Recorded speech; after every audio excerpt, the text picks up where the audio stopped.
Bonsoir à tous, merci de votre présence. Donc, comme il disait, moi c'est Alexandre Guibert. Pour me présenter brièvement, je dirais simplement que, comme vous, je suis étudiant. J'étudie la vie dans un sens général. J'étudie plus particulièrement, je m'intéresse, on va dire, à la spiritualité, à l'ésotérisme depuis quelques années.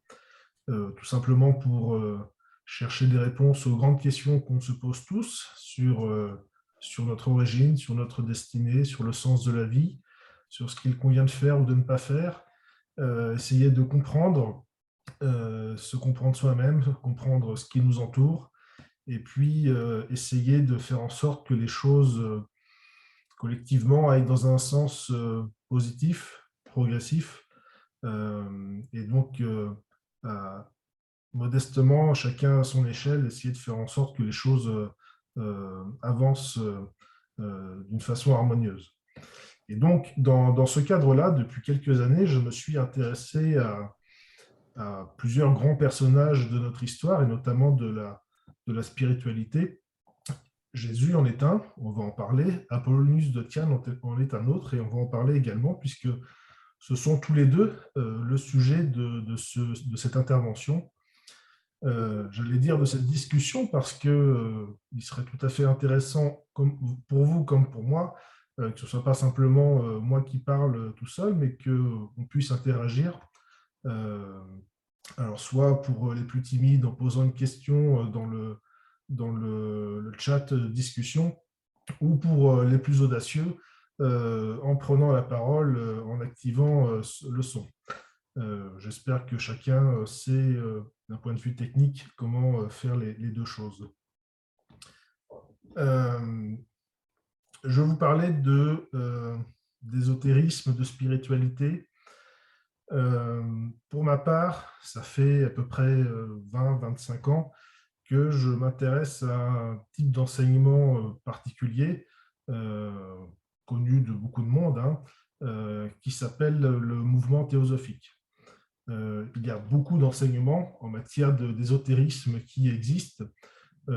Beaucoup sont intéressants, mais pour ma part, celui pour lequel j'ai le plus accroché, celui qui m'a le plus intéressé, celui qui me parle le plus, eh bien justement, c'est cette mouvance théosophique qui apparaît dès la fin du 19e siècle avec une grande dame qui s'appelle Elena Petrovna Blavatsky, une occultiste russe, et à sa suite un certain nombre d'autres initiés, d'autres auteurs. On peut citer l'ésotériste anglaise Alice Bailey. On peut citer également l'ésotériste russe Elena Rorich. Et puis, plus récemment, on peut citer également l'ésotériste britannique Benjamin Creme. Alors, je ne sais pas si ce sont des auteurs que vous connaissez déjà. En tout cas, c'est largement sur leurs écrits, sur leurs paroles, sur leurs enseignements que je vais baser cette intervention. Ça ne veut pas dire que, de mon point de vue ou de façon générale, ils sont détenteurs d'une vérité absolue. Encore une fois, ce sont simplement ceux auxquels moi je me réfère, ceux que j'étudie, parce que on ne peut pas étudier tout le monde. Il y a parfois des choix à faire. Ça ne veut pas dire que d'autres auteurs ne sont pas tout aussi intéressants, que d'autres mouvements ne sont pas tout aussi intéressants.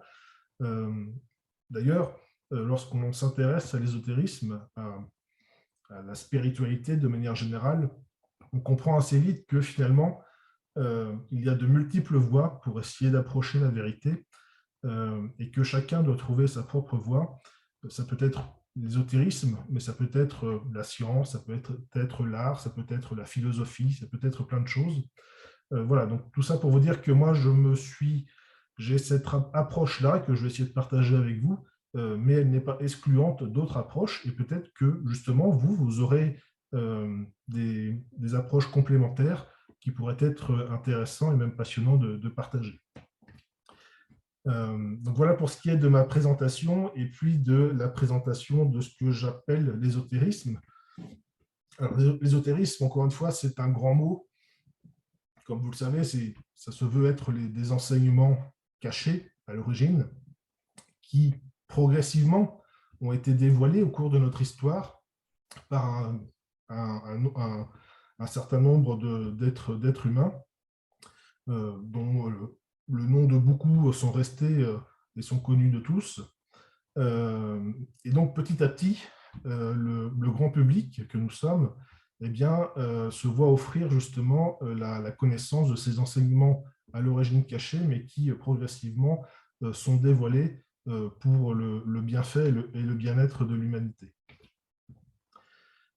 Alors, le sujet de ce soir concerne Apollonius de Tyane. Alors déjà, on peut dire que on peut soit dire Apollonios de Tyane, puisqu'il s'agit d'un grec à la base, donc son vrai nom c'est Apollonios, mais souvent il est plus connu sous le nom d'Apollonius, c'est-à-dire sa forme latinisée, puisque celui qui a écrit sa biographie est certes un grec, mais qui a reçu commande de cette biographie de la part d'une impératrice de l'Empire romain.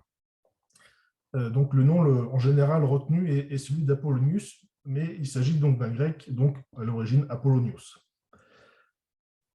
Si on étudie, pourrait-on dire, l'histoire, alors j'allais dire officielle, ce n'est pas vraiment l'histoire officielle, mais l'histoire commune ou connue, que pourrait-on dire à la fois de Jésus et d'Apollonius de Tyane? Alors Jésus, des deux, est certainement le plus connu. Brièvement, on pourrait dire que Jésus, selon les historiens, alors selon l'Église catholique, il est né en l'an 0.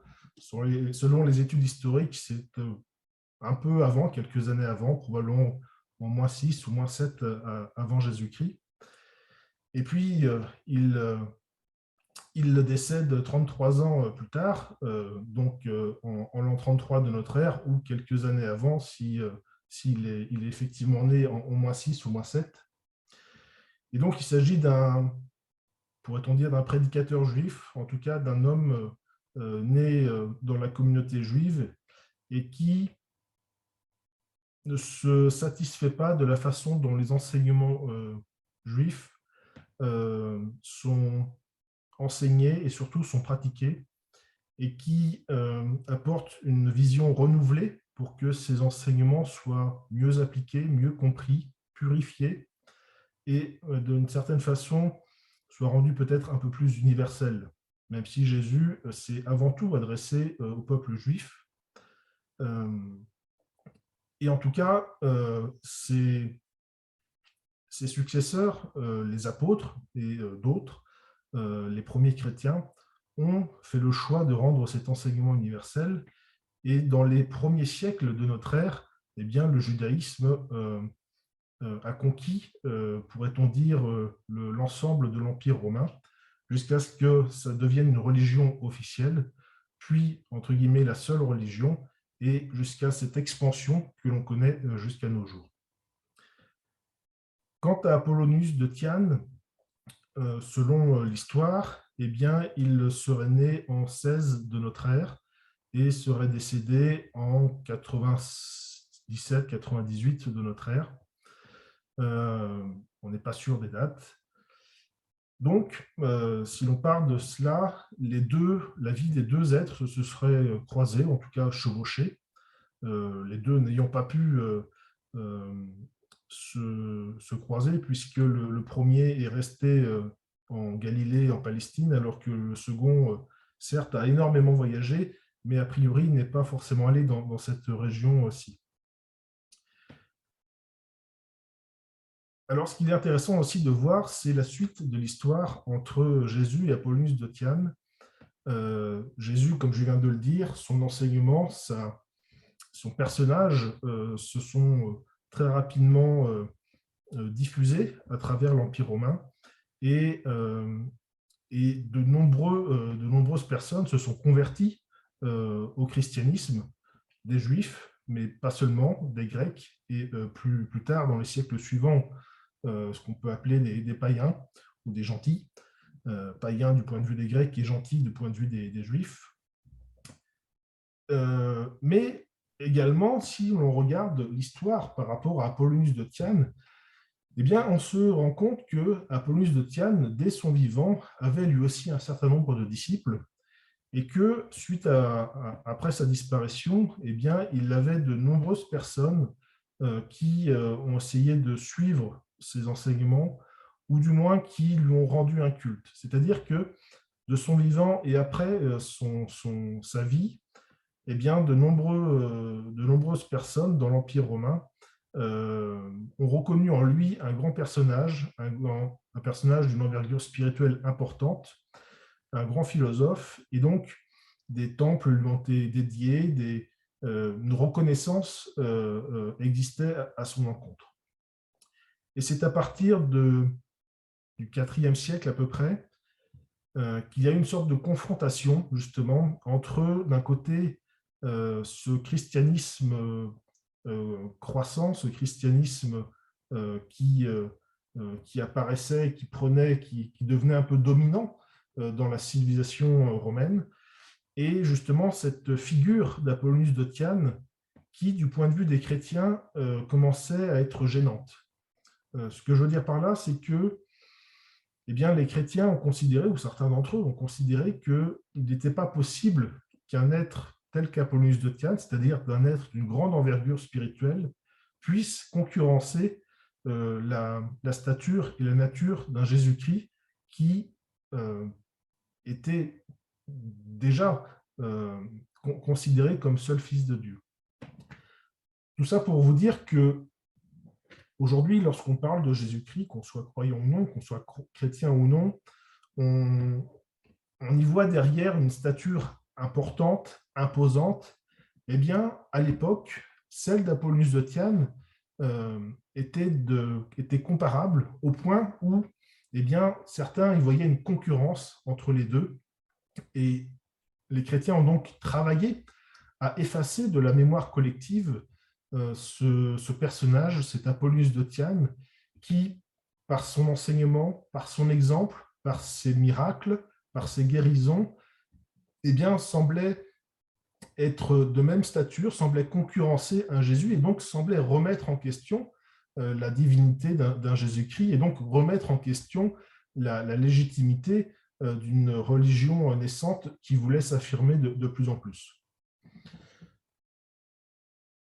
Ceci est intéressant parce que si l'histoire montre tout cela, si l'histoire montre justement cette bataille idéologique, cette bataille religieuse, philosophico-religieuse, eh bien, lorsque l'on s'intéresse à l'histoire d'un point de vue ésotérique, lorsque l'on étudie les enseignements ésotériques, eh bien, on se rend compte qu'il y a une grande ironie dans cette bataille, parce que eh bien, les auteurs que j'ai cités nous apprennent que Jésus et Apollonius de Tyane sont intimement liés, puisque finalement, ils nous disent que Apollonius de Tyane fut l'incarnation suivante de Jésus. Alors, l'information peut être étonnante, surtout pour ceux qui ne croient pas forcément à la réincarnation. Mais dans les enseignements que j'étudie et dans beaucoup de religions, et même dans certains courants du christianisme, eh bien, les gens croient à la réincarnation, et on nous dit que, eh bien, effectivement, Apollonius de Tyane fut l'incarnation suivante à celle de Jésus. Alors, cela étant dit, je vais vous montrer, alors je vais vous partager mon écran. Alors, j'espère que vous voyez mon écran. Si vous voyez mon écran, Valérie fait un oui de la tête, donc c'est bon. Merci Valérie.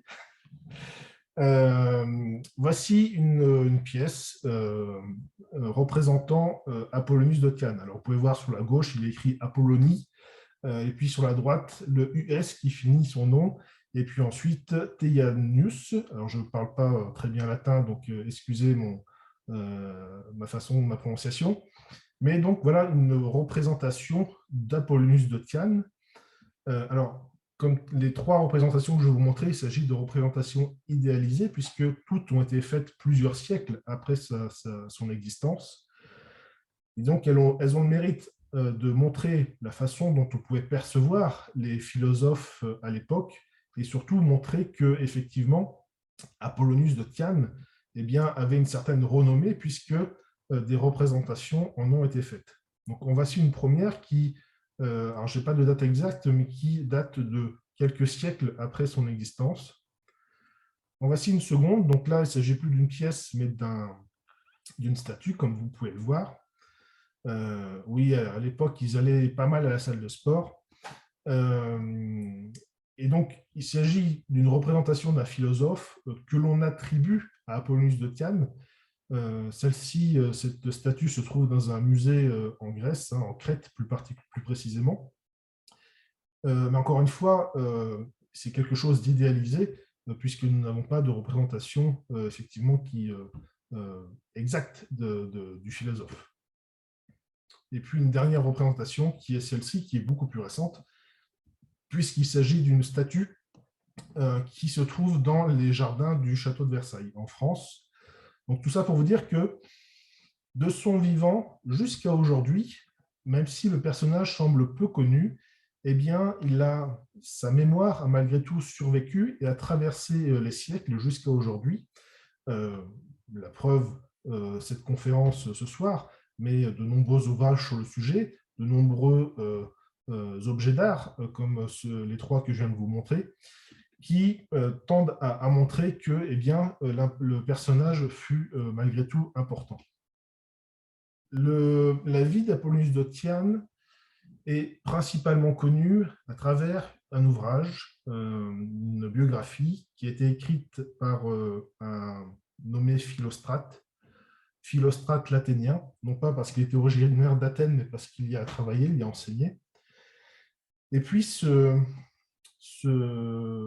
Philostrate a certes travaillé à Athènes, mais ensuite il s'est rendu à Rome, et puis il a travaillé aux côtés d'une impératrice de la fin de l'empereur de l'Empire romain. Et cette impératrice, Julia Domna, avait connaissance de l'existence d'Apollonius de Tyane. Donc cette femme a vécu à la fin, la fin du IIe siècle, le début du IIIe siècle après Jésus-Christ, donc 1 à 2 siècles après Apollonius de Tyane. Et cette femme, cette impératrice romaine, Julia Domna, a demandé à Philostrate, qui était un philosophe, hein, un sophiste, de rédiger une biographie d'Apollonius de Tyane. Alors pour ce faire, donc ça c'est un ouvrage que l'on peut trouver dans le commerce, hein, sur lequel je me suis basé notamment, mais il y a plusieurs traductions. Et donc, cette impératrice a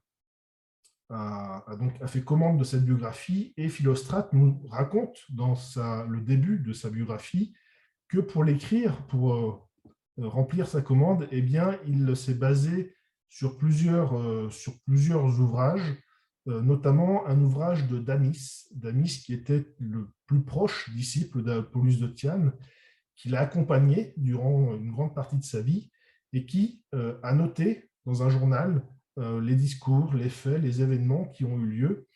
Et donc, Philostrate s'est largement inspiré de cet ouvrage, de ce journal de Damis.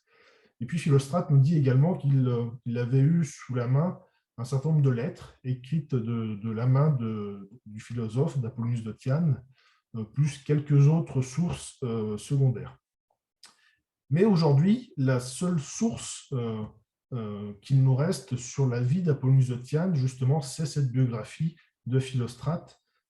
Sinon, on peut trouver ça et là des évocations d'Apollonius de Tyane, mais c'est la seule source donnant de la matière pour connaître ce philosophe grec. Pour en finir avec mes sources, d'autres ouvrages français ou traduits en français peuvent être consultés. Celui-ci de Georges Robert Stomide, qui était un des secrétaires de Elena Petrovna Blavatsky, donc cette théosophe russe dont je vous parlais tout à l'heure. Donc voilà, c'est un ouvrage aussi intéressant. On peut citer également cet ouvrage de Maurice Magre, Magicien illuminé, qui n'est pas consacré entièrement à Apollonius de Tyane, mais qui lui consacre un chapitre. Et puis, il y a cet ouvrage plus récent de Jean-Louis Bernard qui fait une comparaison justement, qui est intéressante, entre Apollonius de Tyane et Jésus.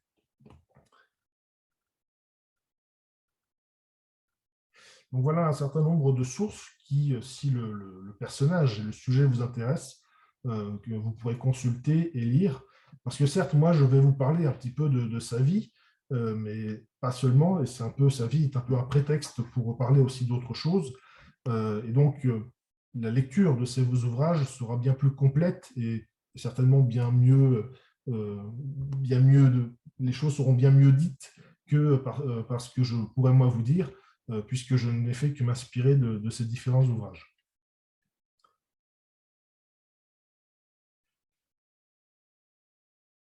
Alors, le dernier ouvrage qui fait un petit peu mention d'Apollonius de Tyane et qui est intéressant parce que justement, il parle de l'aspect ésotérique des choses. C'est cet ouvrage de Blavatsky, La doctrine secrète, c'est son ouvrage majeur hein, qu'elle a écrit en 1888. Alors là, ce sont les miscellanées, donc c'est si vous voulez la doctrine secrète.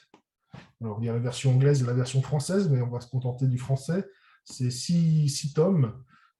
Pour les puristes, seuls les 4 premiers comptent. Et puis les 2 derniers, le 5 et le 6, sont une compilation d'écrits de Blavatsky qu'elle avait commencé et rédigé, mais qu'elle n'a pas eu le temps de mettre en ordre et qui ont été publiés plus tard par d'autres théosophes, par Madame Annie Besant. Donc pour les puristes, ils ne font pas partie de la doctrine secrète, mais voilà, malgré tout, ça a été publié comme étant la suite de la doctrine secrète. Et dans le tome 5, eh bien, Blavatsky parle d'Apollonius de Tyane et elle dit des choses intéressantes puisqu'elle nous explique que la vie décrite, la biographie de Philostrate, eh bien, est largement symbolique. Elle nous dit que comme à l'instar de d'autres grandes figures spirituelles, elle prend l'exemple de Jésus, elle prend l'exemple de Bouddha, notamment, eh bien, elle nous explique eh bien, que ces biographies, que ces vies décrites sont largement symboliques et sont un support à un enseignement, ce qui ne veut pas dire que les événements qui sont compilés dans la biographie de Philostrate ne sont pas tous des éléments historiques, mais en tout cas, ils ont pu être rédigés de façon à chaque fois eh bien, apporter une matière à réflexion au minimum, voire un enseignement mystique ou ésotérique sur lequel on peut réfléchir et étudier. Alors, Apollonius de Tyane, comme le nom l'indique, il est né à Tyane. Donc voilà, je vous ai mis une petite carte. Donc, il s'agit d'une ville grecque de Cappadoce, hein, donc en Anatolie, hein, la Turquie actuelle. Tyane, c'est une cité assez florissante, donc une cité grecque. Il se trouve que Apollonius de Tyane, Apollonius, eh bien, fait partie de la famille à l'époque la plus riche de la ville. Son père porte le même nom, Apollonius, ce qui est très pratique.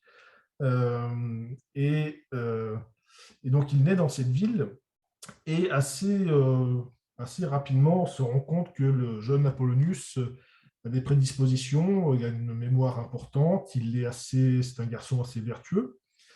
Et son père l'envoie à l'âge de 14 ans euh, poursuivre ses études à Tars.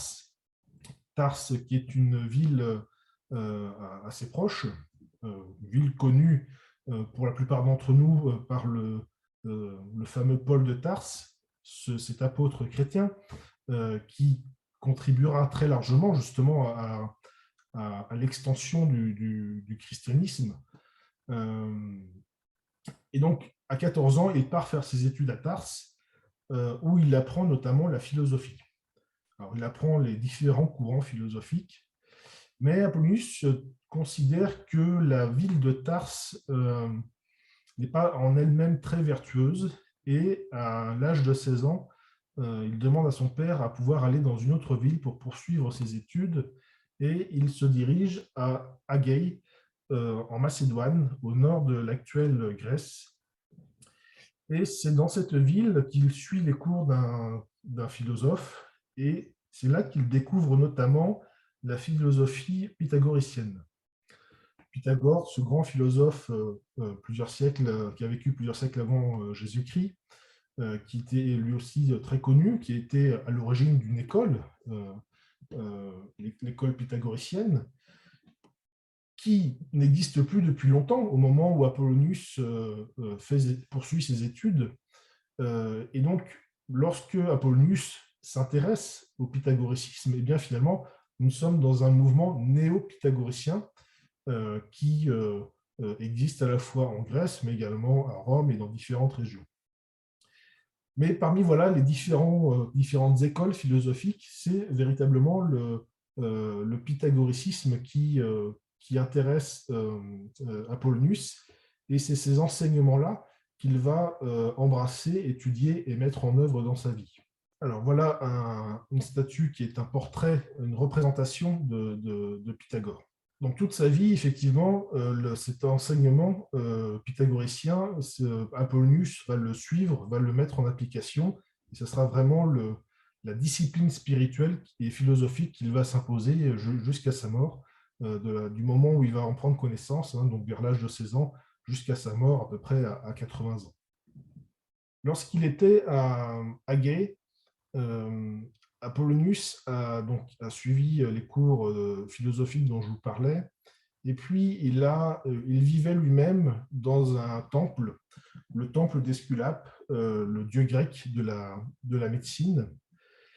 Et dans ce temple, par, on va dire, sa vertu, par sa compréhension des enseignements, par sa sagesse, eh bien, il a commencé à être renommé, et puis également pour d'autres aspects, c'est-à-dire par les guérisons qu'il pouvait opérer, par les miracles qu'il a pu faire.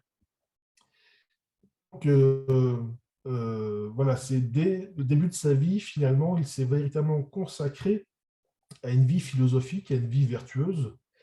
Il faut bien voir que le philosophe antique n'a rien à voir avec le philosophe ceux qu'on peut appeler philosophes aujourd'hui.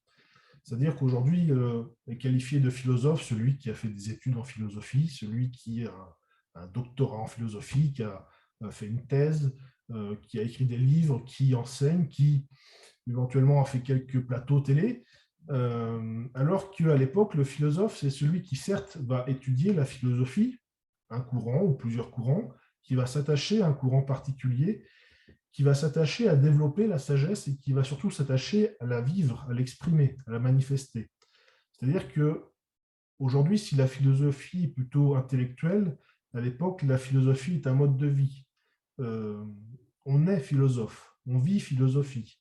On cherche à mettre en concordance les enseignements que l'on étudie, les réflexions philosophiques que l'on peut avoir, les discussions philosophiques que l'on peut avoir, avec sa façon de se conduire. On essaie d'être vertueux, on poursuit la vertu. La vie philosophique, c'est quelque chose de particulier. Si un Socrate accepte de boire la ciguë, c'est au nom d'un idéal philosophique. Parce que jusqu'à la fin, on est philosophe. Ce n'est pas simplement une compilation de connaissances, ce n'est pas une capacité à répondre à un sujet en faisant une dissertation, c'est véritablement une transformation progressive de l'être de façon à acquérir et manifester la sagesse. Donc c'est véritablement une façon de progresser soi-même et, pourrait-on dire, une façon de ressortir le meilleur de soi, de contacter en soi ce qu'il y a de plus haut, ce qu'il y a de plus beau, de plus bon, et de l'exprimer de la manière la plus juste et de la manière la plus permanente possible.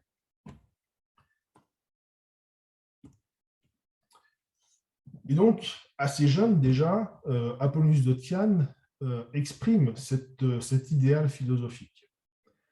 Il aura d'ailleurs l'occasion de le montrer lorsque, à 20 ans, son père décède et qu'il hérite d'une fortune considérable, puisque, comme je vous le disais tout à l'heure, eh bien, son père était sans doute un des citoyens le plus riche, sinon le plus riche de la cité de Tyane. Et il fera don de cet héritage notamment à son frère et puis à une partie de sa famille et à des gens qui pouvaient en avoir le besoin. Toute sa vie, il aura fait don de ce qu'on aura pu lui donner, de ce qui a pu lui appartenir, de tout cet aspect matériel des choses. Et dans son enseignement, régulièrement revient la notion justement de ne pas s'attacher aux biens matériels et surtout de ne pas devenir esclave de l'argent. À plusieurs reprises, lorsqu'il se trouvera en présence de rois ou de dirigeants politiques qui, satisfaits de ses enseignements, satisfaits de sa présence, se proposeront de lui offrir des présents, eh bien, à chaque fois, il les refusera, ou bien, notamment, surtout lorsqu'il s'agissait d'argent, ou bien il profitera de cette aubaine pour les redistribuer à qui en avait besoin. Alors, une des choses également qui est assez propre aux philosophes et surtout à Apollonius de Tyane, je vous repartage mon écran, c'est ses voyages. Apollonius de Tyane a été un très grand voyageur. Alors, aujourd'hui, on voyage relativement facilement. On a les trains, on a les avions, on a les voitures, etc. Et pourtant, aujourd'hui, on voyage peut-être moins que les gens autrefois. Autrefois, les gens étaient à pied et à cheval, peut-être, s'ils avaient les moyens d'avoir un cheval, et pourtant, ils voyageaient énormément. Alors, pas tous, mais en tout cas, des gens comme Apollonius de Tyane, et pas seulement des philosophes, voyageaient énormément. Et Apollonius de Tyane a voyagé toute sa vie. Lorsqu'il quitte Agré, donc au nord de la Grèce, alors je ne sais pas si en partageant mon écran, vous voyez également ma souris. On voit la souris? Très bien, bon, il faut que je fasse de bêtises avec alors. Donc lorsqu'il quitte la Grèce, il part en Anatolie et il va notamment en Cilicie. Donc c'est le début de son voyage. Son voyage va consister à se rendre dans un certain nombre de villes pour à chaque fois y rencontrer les dirigeants, les prêtres et le peuple. Les dirigeants, quels qu'ils soient grecs, qu'ils soient romains, qu'ils soient des barbares, puisque les Grecs avaient une haute estime d'eux-mêmes et voyaient tout ce qui n'était pas grec comme barbare, même les Romains. Bon, les Romains, ça allait à peu près, surtout parce qu'ils les avaient conquis, mais pour les autres, c'était des barbares. Donc, sous-entendu, des gens inférieurs. Et pour autant, Apollonius de Tyane, justement, au cours de ses voyages, eh bien, s'est attaché à rencontrer les dirigeants politiques des différentes cités, des différents empires, de façon à essayer d'exalter en eux, justement, le sens de la vertu, de façon à ce qu'ils soient de meilleurs dirigeants, des dirigeants plus vertueux. Il s'est attaché à rencontrer les différents prêtres, mages, dans les différents pays afin d'apprendre de leurs enseignements, de leur magie, de leurs techniques, de leurs rites, de leur religion. Et puis, il s'est attaché à rencontrer les peuples pour justement aussi enseigner à ces différents peuples. Et là encore, également pour les diriger vers le culte de la vertu. Alors, il y a un reproche qui est fait en général lorsqu'on compare Jésus et Apollonius de Tyane, qui est de dire que Jésus s'est davantage adressé aux foules et Apollonius de Tyane s'est davantage adressé aux aristocrates et aux prêtres. La chose est possible, pour autant, dans la biographie de Philostrate sur Apollonius de Tyane, on nous dit que malgré tout, il s'adressait aux gens, aux humbles, qu'il leur enseignait, qu'il les guérissait, etc. Donc, ce serait lui faire un mauvais procès que de dire qu'il dédaignait le peuple. Donc, il s'est dirigé vers la Cilicie, puis il est allé à Antioche. Alors là, je vais vous faire à travers les cartes un petit diaporama de son trajet, hein, mais c'est simplement un titre indicatif. C'est pour vous montrer à quel point il a voyagé à travers le monde, à quel point il allait à la rencontre des autres peuples, des autres cultures, des autres religions, et à quel point il devait avoir des jambes musclées. Ensuite, il s'est dirigé dans l'actuel Irak, au nord, à Ninive, et c'est là où il a rencontré son futur disciple, son futur compagnon de voyage, le fameux Damis, qui a écrit le journal sur lequel, grâce auquel s'est inspiré Philostrate pour écrire sa biographie. Alors, petite anecdote, justement, lorsque Apollonius de Tyane avait déjà un certain nombre de disciples, et lorsqu'il leur a annoncé qu'il comptait partir faire un grand voyage jusqu'en Inde, eh bien, ses disciples lui ont dit qu'ils n'étaient pas très chauds. Ils ont essayé de le dissuader, et lui a dit: non, mais moi, j'ai pris conseil auprès des dieux, on me dit d'y aller, si vous ne voulez pas venir, vous ne venez pas. Et donc, quelque part, il a congédié ses disciples qui étaient un peu tièdes, et puis il a entrepris ce voyage vers l'Inde, et c'est à Ninive qu'il rencontre donc Damis, qui sera son disciple et son compagnon de voyage. Alors, ils n'étaient pas que tous les deux, bien entendu, c'était tout un groupe, mais c'est véritablement celui sur lequel il va s'appuyer pour mettre par écrit tous les événements et tous les enseignements qui vont émailler durant ces voyages. Alors, après Ninive, ils se rendent à Babylone, où ils rencontrent un dirigeant, où ils rencontrent les prêtres, les mages de cet empire perse. Ils poursuivent jusqu'à... Hop, si mon ordinateur veut bien. Ils poursuivent jusqu'en Inde. Alors là, Philostrate, dans sa biographie, nous dit que Apollonius rencontre les brahmanes. Donc les brahmanes, ce sont cette caste sacerdotale de ce qu'aujourd'hui on appelle l'hindouisme, qui à l'époque n'était pas l'hindouisme actuel, mais plus du brahmanisme, pourrait-on dire. Pour autant, lorsque l'on lit la description qui est faite de ces brahmanes, moi j'aurais plutôt tendance à penser que Apollonius de Tyane, il a rencontré des yogis, non pas des brahmanes. Les brahmanes, c'est plutôt, si vous voulez, nos prêtres de chrétiens, alors que les yogis sont plutôt ces sages plus ou moins retirés, qui peuvent avoir acquis justement un certain nombre de pouvoirs, qui peuvent avoir acquis des enseignements, une sagesse. Et lorsque l'on voit la relation qu'Apollonius de Tyane a avec ces sages, eh bien, ça fait plus penser, en tout cas c'est mon opinion, à des yogis plutôt qu'à des brahmanes. Loin de moi l'idée de dire que les brahmanes sont des ignorants, mais disons que lorsque l'on voit le respect, peut-être même l'admiration que Apollonius de Tyane a de ces êtres, en tout cas personnellement, ça me fait plus penser à des yogis plutôt qu'à des brahmanes. Bref, en tout cas, Apollonius de Tyane se rend jusqu'en Inde, où il fait un séjour de quelques mois. Et puis il revient jusqu'en Anatolie, jusqu'en Ionie.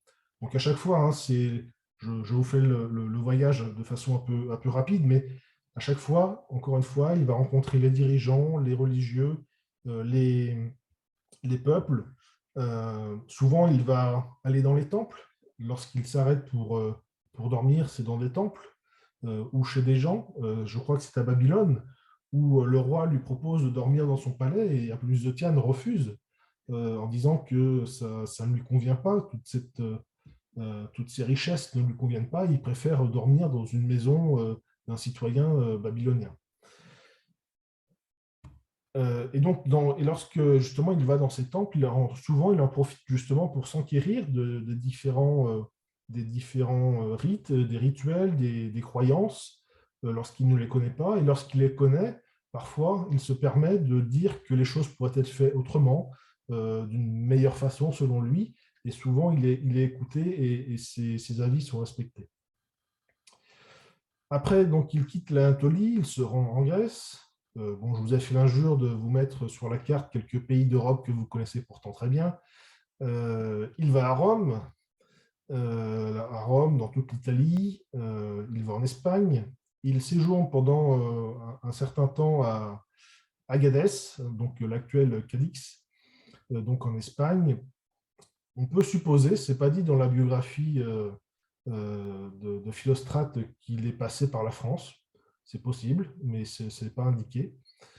Il se rend en Sicile, puis il retourne à Rhodes, donc dans la Grèce actuelle, et puis il va en Égypte, notamment à Alexandrie, où là encore, hein, comme en Inde et comme partout ailleurs, eh bien, il va étudier la religion égyptienne, il va discuter avec les prêtres, etc.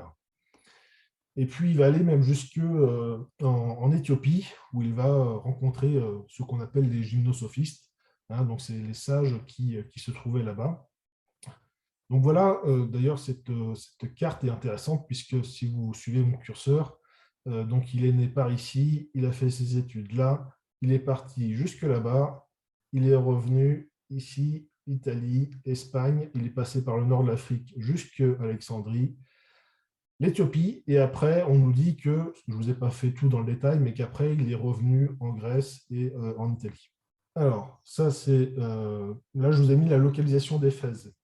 On nous dit, par rapport à ce que je vous disais au tout début, l'histoire nous dit que Apollonius de Tyane serait décédé vers 97 de notre ère, à peu près, et qu'il serait mort dans la ville d'Éphèse. Donc, c'est ce point rouge hein, sur la côte ouest de l'Anatolie.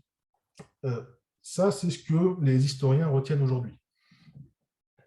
L'ésotérisme nous donne une autre information, notamment Benjamin Crème. Benjamin Crème, c'est cet ésotériste britannique, écossais, qui a donné un certain nombre d'informations entre 1974 et 2016.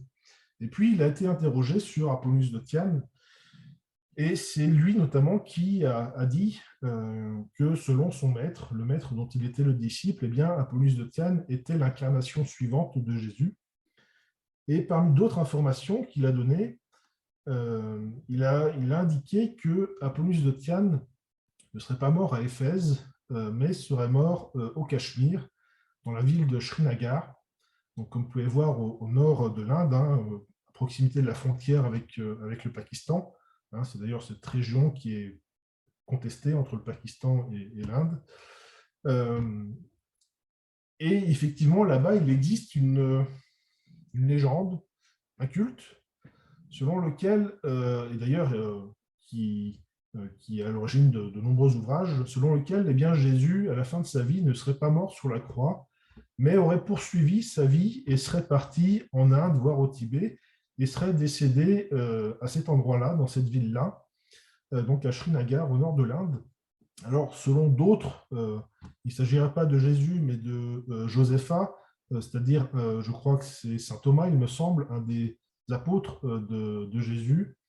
En tout cas, Benjamin Crème nous dit, après consultation de son maître de sagesse, nous a dit que en fait, ce serait Apollonius de Tyane qui serait décédé donc, dans cette ville de Srinagar. Et il se trouve là-bas un petit temple, je ne vous ai pas mis la photo, mais on peut facilement trouver sur Internet, qui marque l'emplacement où serait enterré et décédé et enterré donc, ce saint homme. Et il y a là-bas justement connaissance qu'il y a eu, qui a vécu et décédé un saint homme, un grand sage, et qui se trouverait donc dans cette ville de Srinagar. Si le sujet vous intéresse, il y a ce livre, cet ouvrage, qui parle justement de la vie inconnue de Jésus-Christ en Inde au Tibet, mais qui, selon donc Benjamin Crème, ne serait pas Jésus-Christ, qui est effectivement mort sur la croix, mais de Apollonius de Tyane dans sa vie suivante. Alors, j'en ai fini avec mes partages d'écran. Maintenant, vous allez devoir supporter mon visage. Donc, Apollonius de Tyane, c'est ce grand sage, c'est ce grand philosophe grec qui a été reconnu dans tout l'Empire romain, qui a été reconnu par les différents sages dans différents pays, jusqu'en Inde, pour sa sagesse, pour sa vertu, pour ses capacités à guérir, pour sa capacité à faire des miracles, pour son ubiquité. Il arrivait que certains affirment l'avoir vu à un endroit et d'autres à un autre endroit très distant, pour ses enseignements, pour ses prédictions, pour son aide. Il y a une ville, je crois que c'est d'ailleurs c'est Éphèse, il lui a prédit qu'il y aurait une épidémie et par ses conseils, il a permis que cette épidémie soit évitée. Euh, il a vu, alors je n'ai plus le nom en tête de cet empereur, mais il a vu en direct, alors qu'il est en train de faire un discours devant une assemblée, loin de Rome, il a vu en direct justement l'assassinat de l'empereur, euh, qui se trouvait donc à des centaines de kilomètres de là. Il a été, à un moment donné, un des empereurs romains à, à demander à tous les philosophes de quitter la ville. Et puis lui, pour défendre un ami, il est retourné dans la ville, il a été emprisonné. Et puis, il a été jugé par cet empereur.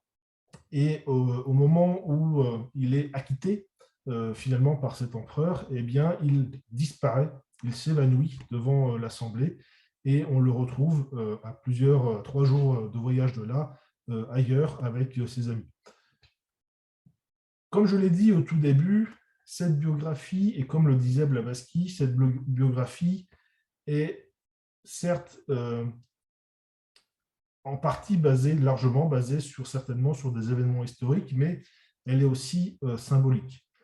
Donc il est difficile à la lecture de cette biographie de Philostrate de savoir exactement ce qu'il faut prendre au pied de la lettre, ce qu'il faut considérer comme enseignement à déchiffrer, comme indication pour réfléchir. Mais dans tous les cas, la lecture de cette biographie est intéressante parce que, à l'instar d'autres sages, il est toujours intéressant de voir quel exemple ont été pour les hommes et les femmes ces sages. Lire la vie d'un Jésus-Christ, lire la vie d'un Bouddha, lire la vie d'un Apollus de Tyane et de bien d'autres, Confucius, Lao Tse, Mahomet, et pas que des religieux d'ailleurs, eh bien c'est toujours quelque chose d'inspirant et de stimulant justement pour réveiller en soi notre sagesse. Apollus de Tyane, alors je reviens un peu avant, dans son incarnation précédente, c'était Jésus. Jésus, dans sa vie, il nous a montré, c'est ce que nous dit notamment Alice Bailey, il nous a montré de façon symbolique les grandes étapes de l'évolution humaine entre l'être humain ordinaire et puis le but de notre évolution en tant qu'être humain, c'est-à-dire l'accession à la réalisation de maîtres de sagesse. Et cette évolution spirituelle eh bien, est marquée par 5 grandes étapes, 5 crises spirituelles qu'on appelle des initiations. Et Jésus, durant sa vie, a fait la démonstration symbolique de ces initiations. La première passe par sa naissance, c'est l'équivalent de la première initiation, la naissance de Jésus, la naissance du Christ. C'est la naissance, symboliquement, la naissance de l'énergie christique, de l'énergie d'amour dans le cœur de l'initié, de l'être humain. Ensuite, la deuxième initiation, c'est ce qu'on appelle le baptême. Donc là, c'est l'esprit qui descend sur l'initié. C'est l'aspect, donc le baptême dans le fleuve Jourdain correspond, si vous voulez, à la maîtrise de l'aspect émotionnel astral dans l'être humain, alors que la première initiation correspondait davantage à sa maîtrise sur l'aspect physique, le corps physique de l'être humain. Ensuite vient la troisième initiation qui est appelée la transfiguration. Donc là, c'est, si vous voulez, la maîtrise du corps mental chez l'être humain, la personnalité qui est composée du physique, de l'émotionnel et du mental qui devient harmonieuse, qui vibre à l'unisson et qui passe sous la domination de l'âme. Vient la quatrième initiation qui est la crucifixion. Cette crucifixion qui est une initiation de grande souffrance en général et qui est vécue de façon exotérique par Jésus puisqu'il est crucifié sur la croix. Et lors de cette crucifixion, justement, Jésus passe lui-même la quatrième initiation. Pour information, lorsqu'il est né, eh bien, c'était un initié du 3e degré. Il passe la quatrième initiation lors de la crucifixion qu'il, encore une fois, vit de façon exotérique. Ça ne veut pas dire qu'à chaque fois que quelqu'un devient un initié du 4e degré, qu'il est crucifié sur une croix. Encore une fois, c'est symbolique. Et puis vient la 5e initiation, et dans la vie de Jésus, ça correspond à la résurrection. Donc Jésus est crucifié, il meurt sur la croix, et puis 3 jours après, son corps disparaît de là où il a été enseveli, et puis en fait son corps connaît la résurrection grâce au Christ. Et en fait, cette 5e initiation, elle est passée par Jésus lors de sa vie suivante, lorsqu'il était à Ponius de Tyane. Donc, à Ponius de Tyane, lorsqu'il naît, donc en 16 après Jésus-Christ, eh bien, c'est un initié du 4e degré, et au cours de sa vie, je ne saurais pas vous dire en quelle année ni à quel âge, eh bien, il a passé cette 5e initiation, il est devenu un maître de sagesse. Là, je pense à quelque chose en passant, une question que vous ne m'avez pas posée, alors que je vous ai invité à me poser des questions. Je vous ai dit que, selon l'histoire, eh bien, il y avait Jésus et Apollonius de Tyane avaient eu des vies qui se superposaient un petit peu. Eh bien, on nous dit dans les enseignements ésotériques que, en fait, en tout cas, Benjamin Crème affirme cela, que Jésus serait né en moins 24 et que qu'il serait donc décédé en 9 de notre ère. Apollonius de Tyane, lui, naissant 7 ans après, donc en l'an 16. Donc les choses semblent possibles et concordantes. Donc voilà, et donc c'est lorsqu'il devient Apollonius de Tyane que l'âme qui a été Jésus, qu'il devient un maître de sagesse, qu'il connaît cette vie de sage grec durant à peu près 80 ans, qu'il décède donc en Inde, dans le nord, dans le Cachemire, dans le nord de l'Inde. Et puis, quelques siècles plus tard, pour vous spoiler un petit peu sur ce que sera la vie de Jésus par la suite, eh bien, il se réincarnera, gardera désormais le nom de Jésus, et puis il ira notamment en Amérique du Sud et en Océanie vers le 6e, 7e siècle. Et puis, depuis quelques siècles, il a eu une nouvelle incarnation dans un corps syrien, et depuis, il est toujours dans ce corps syrien jusqu'à aujourd'hui. Aujourd'hui, Jésus est donc un maître de sagesse qui travaille notamment à la réunification des différentes églises chrétiennes. C'est une partie de son travail. Jésus suite à son incarnation en tant que Jésus-Christ, a ce rôle, cette responsabilité de veiller à l'évolution et à l'unité de la chrétienté. Ce n'est pas pour autant qu'il se désintéresse des autres religions et des autres croyants. Un de ses autres rôles est de seconder celui qu'on appelle Maitreya, l'instructeur mondial. Depuis tout à l'heure, je vous parle de Jésus. Alors, quand on parle de Jésus, tout le monde pense à Jésus-Christ. Mais en fait, Jésus-Christ, selon l'ésotérisme, c'est un être double. C'est à la fois l'initié, Jésus, c'est être humain, né en étant un initié du 3e degré, décédé sur la croix en étant un initié du 4e degré. Et puis, c'est le Christ. Le Christ, c'est une fonction spirituelle, une fonction au sein de la hiérarchie spirituelle, qui est celle de chef des maîtres de sagesse, de maître des maîtres de sagesse. Et cette fonction est occupée par un être qui s'appelle Maitreya, et cela depuis justement un peu plus de 2000 ans. Cette fonction était occupée auparavant par celui qui était le Bouddha Gautama. Et lorsque Gautama Bouddha a eu fini sa mission, eh bien, la place d'instructeur mondial a été assumée par Maitreya, et jusqu'à encore aujourd'hui, c'est Maitreya qui assume cette fonction. D'ailleurs, à titre de comparaison, lorsqu'on parle de Gautama Bouddha, là aussi, il s'agit de deux entités en fait. Il y a d'un côté Gautama Bouddha, le maître de sagesse, et de l'autre côté, l'être humain, entre guillemets, Siddhartha, Sakyamuni, hein, le sage du clan des des Sakyas, et en fait, si vous voulez, on parle d'adombrement, c'est-à-dire que eh bien, le Bouddha a adombré un initié, Siddhartha, le Christ, Maitreya, a adombré un initié, Jésus, et ont pu enseigner, travailler à travers ses disciples consentants.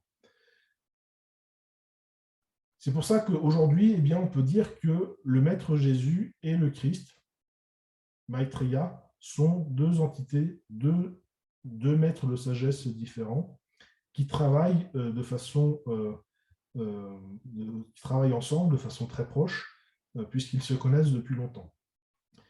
Et le mouvement théosophique, eh bien justement, depuis la fin du XIXe siècle, nous révèle l'existence de ces maîtres de sagesse, nous révèle qu'ils sont un état de réalisation spirituelle dans notre évolution en tant qu'être humain.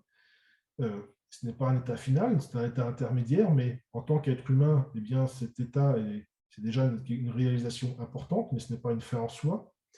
Après, on passe dans un règne de la nature supérieure.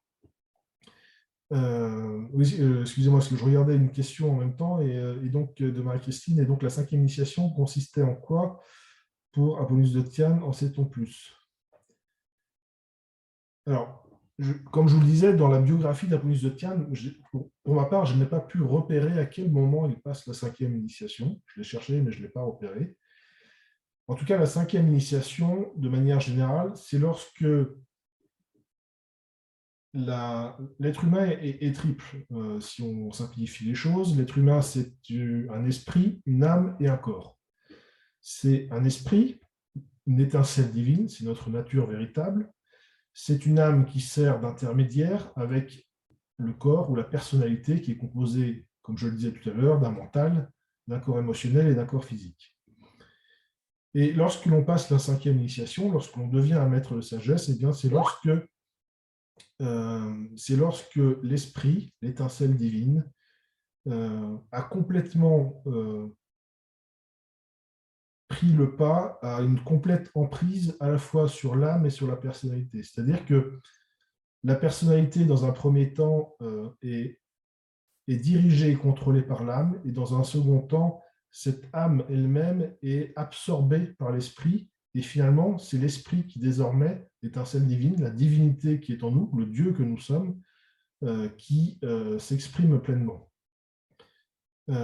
Et donc, ça veut dire que durant sa vie en tant qu'Apollonius de Tyane, eh bien, celui-ci, ce philosophe, ce grec, eh bien, a réussi justement à faire en sorte que sa nature divine soit complètement réalisée et que toutes les imperfections humaines soient totalement écartées. Car jusqu'à la 4e initiation, on dit qu'on peut encore chuter et commettre des erreurs. Et donc oui, pour en revenir à ce que je disais, aujourd'hui, selon Benjamin Crème, Maitreya, l'instructeur mondial, et le maître Jésus, et d'autres maîtres, il existe de nombreux maîtres sur Terre, travaillent pour accompagner l'humanité dans la crise à laquelle elle est confrontée depuis un certain nombre d'années, pour accompagner l'humanité vers un changement de civilisation, vers un changement de paradigme, à la fois politique, économique, etc., de façon à ce que l'humanité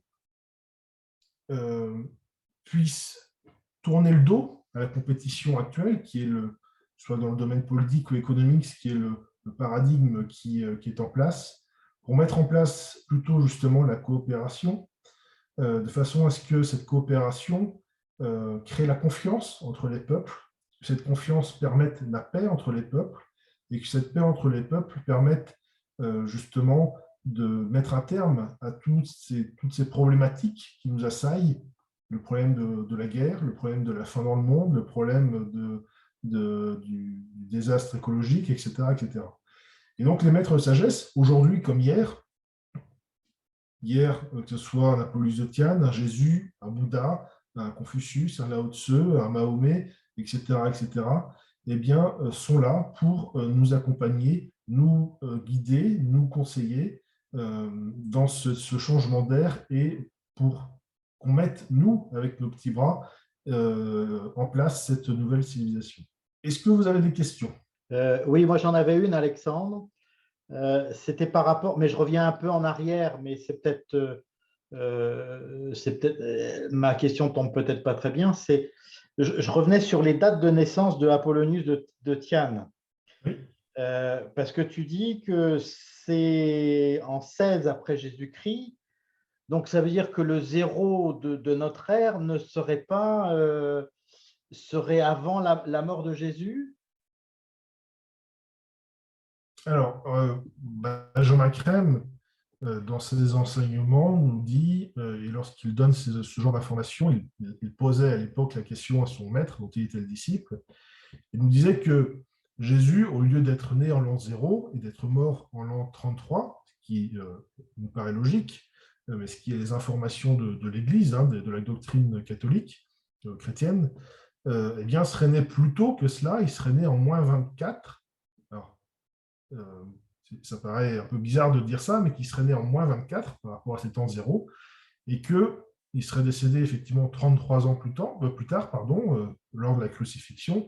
Donc, moins 24 plus 33, ça nous amène à l'an 9.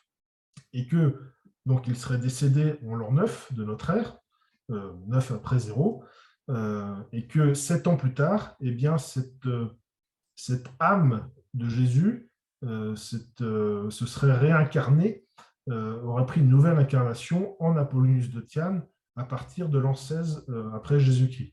Mais donc, 16 après 0, mais 7 ans après le décès de Jésus, donc en l'an 9. Je ne sais pas si je suis bien clair. Oui, mais alors quand tu dis 16 après Jésus-Christ, ça veut dire que tu places le zéro à moins 24. Pourquoi à ce moment-là, tu ne remets pas le zéro là où on connaît le zéro, nous?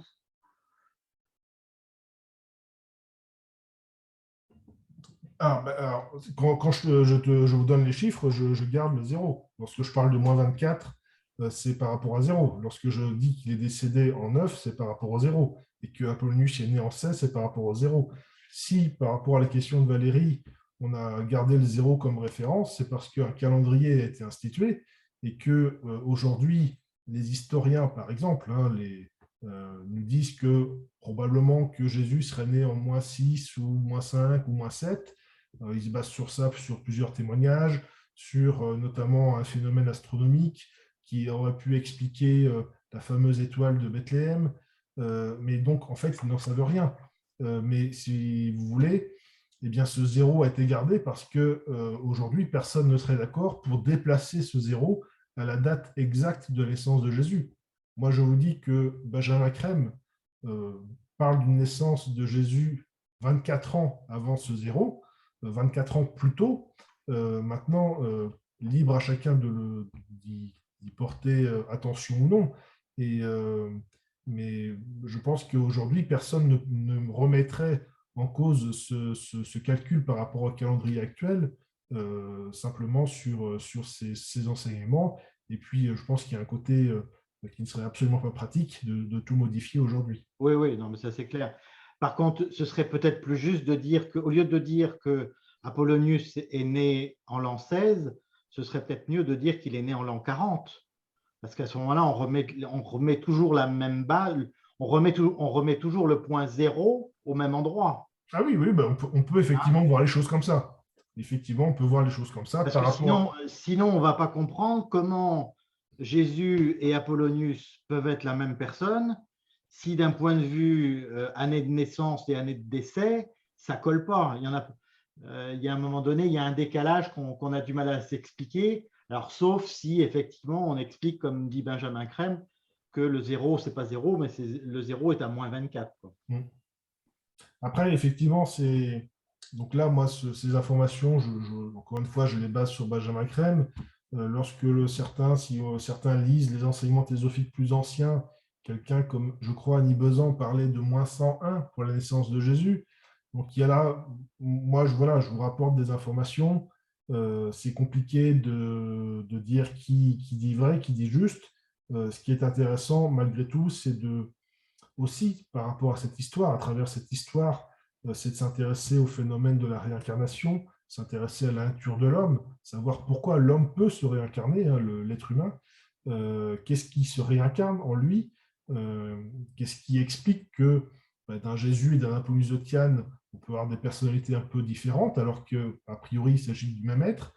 Donc voilà, c'est autant de questions qui, à travers cet exemple, encore une fois, Apollonius de Tyane n'est qu'un exemple, on aurait pu prendre une autre figure spirituelle pour raconter, pour mettre en avant les mêmes enseignements.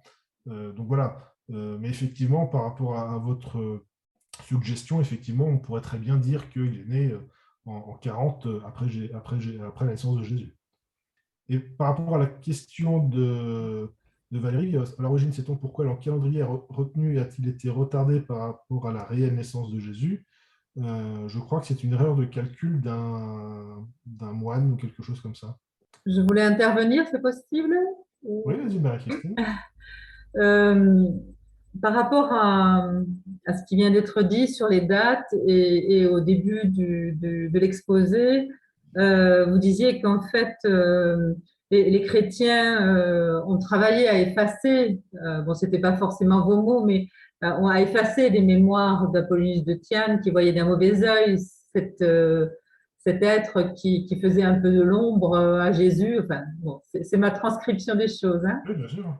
Et ça pourrait expliquer aussi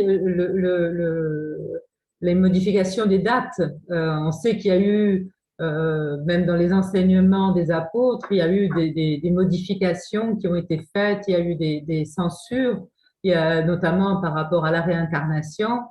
Il reste pas grand-chose, il reste dans la Bible, il y a juste le moment où Jésus dit de Jean-Baptiste, c'est Élie qui est revenu. Voilà, ça a été sauvé, mais toutes les autres preuves de la réincarnation, il y a eu une volonté de l'effacer. Donc, est-ce qu'on pourrait pas, est-ce que ça, bon, c'est une hypothèse, on pourrait imaginer que ces dates-là, pour qu'on ne puisse pas savoir qu'Apollonius est la réincarnation de Jésus, ces dates-là auraient été falsifiées enfin, je sais pas. C'est possible maintenant. Moi, je mettrais plus en avant le problème du travail d'historien. À l'époque, la rigueur historique n'était pas forcément la même qu'aujourd'hui, même si dans des écrits romains, lorsqu'ils vous expliquaient que tel personnage était né telle année après le début du règne de tel empereur, voilà, on pouvait déterminer quand même l'année à peu près, mais la rigueur historique à l'époque n'était pas tout à fait la même. Là, le travail de biographie qui a été commandé par cette impératrice à Philostrate, voilà, il s'agissait plus de faire œuvre, justement de raconter la vie d'un grand sage, d'un philosophe grec, plutôt que de faire œuvre d'historien. Il y a des historiens dans l'Antiquité. Philostrate n'est pas reconnu comme l'un d'eux, il est reconnu comme un philosophe qui a travaillé pour une impératrice romaine. Pour autant, je vous rejoins sur le fait que l'écriture de la doctrine chrétienne a autant été le fruit de réflexions religieuses que de réflexions politiques. C'est-à-dire qu'il y a des choix qui ont été faits, notamment par rapport à l'Empire romain, sur les croyances. Jésus était-il un homme ou était-il un Dieu? Est-ce qu'il était l'un et l'autre? Sur, par exemple, je ne sais pas moi, sur Marie, est-ce que Marie aussi était divine? Certains lui vouent un culte, d'autres non, comme les protestants, ou même si c'est largement postérieur. Donc il y a tout un ensemble de conciles qui ont eu lieu avec les pères de l'Église dans les premiers siècles, qui ont déterminé quel était le canon de l'Église, quelle était sa doctrine officielle, et on sait qu'il y a tout un ensemble d'évangiles qui ont été écartés, évangiles dits apocryphes. Mais voilà, ces évangiles ont soit été écartés parce qu'ils ne correspondaient pas à ce que l'on voulait retenir comme enseignement officiel, ou alors, comme vous le dites, certains ont été remaniés, un peu réécrits pour correspondre. Et parfois, comme dans l'exemple que vous donnez avec Élie, cette incarnation précédente de Jean le Baptiste, le cousin de Jésus, eh bien parfois, heureusement, il reste quelques éléments qui nous permettent quand même de voir que la réincarnation faisait partie des enseignements déjà à l'époque qui étaient connus. Est-ce que Jésus a enseigné la réincarnation? au peuple, probablement que non. À ses disciples les plus proches, c'est possible. Maintenant, c'était a priori pas le cœur de son message, sinon je pense qu'on le connaîtrait malgré tout aujourd'hui. Mais toujours est-il que parmi les premiers chrétiens, beaucoup croyaient à la réincarnation. Parce que parmi les premiers chrétiens, eh bien, ceux qui se sont convertis au christianisme avaient des croyances antérieures. Il y a des juifs, certaines sectes juives croient à la réincarnation, même aujourd'hui. Parmi les Grecs croyaient à la réincarnation. Et parmi les barbares, etc. Donc voilà, il y a la réincarnation, euh, dès l'Antiquité, c'est une croyance qui est largement partagée. Mais pour des raisons diverses, et notamment politiques, eh bien, ça a été écarté des enseignements de Jésus, donc dès l'origine. J'avais une autre question par rapport au nouveau paradigme. Il y a tout un courant qui en parle beaucoup, pas forcément, je veux dire, dans la mouvance de Benjamin Crème, de Maitria, mais est-ce que vous rejoignez, vous, cette notion de, on est en plein dedans, là, dans le changement de paradigme, c'est ce qui est en train de se passer. Est-ce qu'il y a des éléments que vous pouvez apporter par rapport à ça? Alors, il y a plusieurs choses qui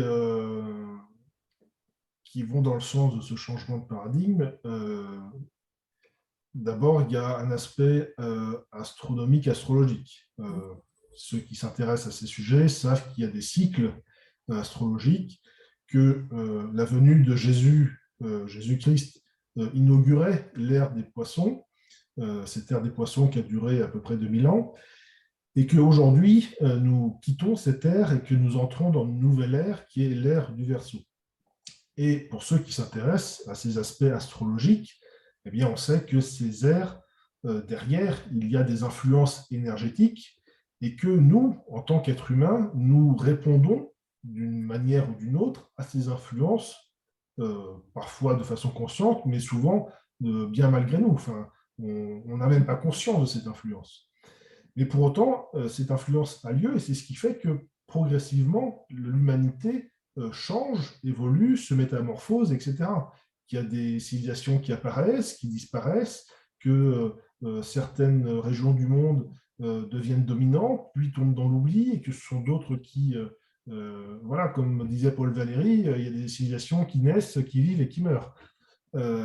Et donc ça, c'est lié à des cycles astronomiques. Et parmi ces cycles, il y a ce cycle de à peu près 2000 ans, un peu plus de 2000 ans.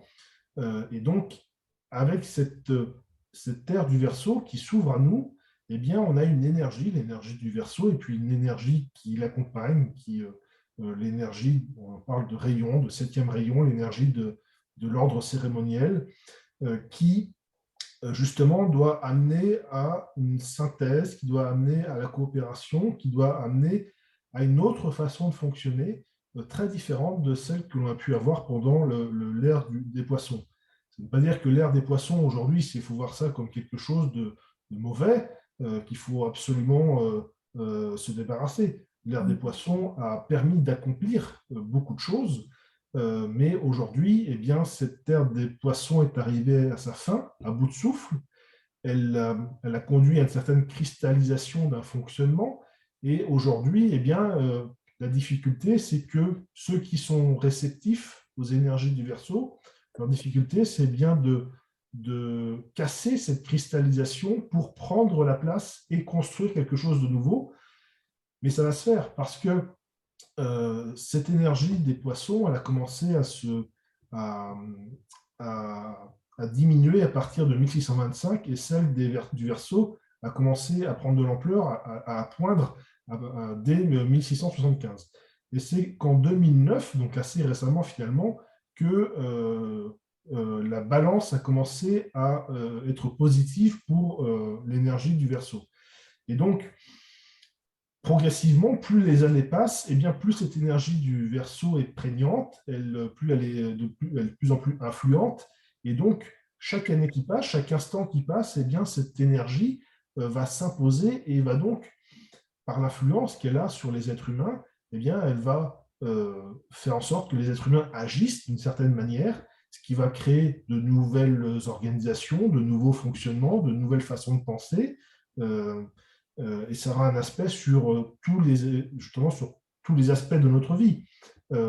L'organisation politique, économique, sociale, sur l'architecture, la façon de construire les villes, les transports en commun, tout ça sera changé par cette influence énergétique.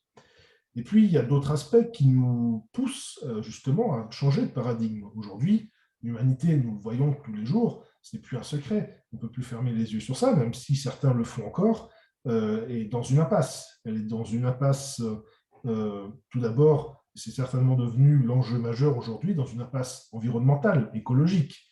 Aujourd'hui, l'être humain, parce que pendant l'ère du poisson, il a développé la compétitivité, eh bien aujourd'hui, il a une vision compétitive sur tous les aspects de la vie.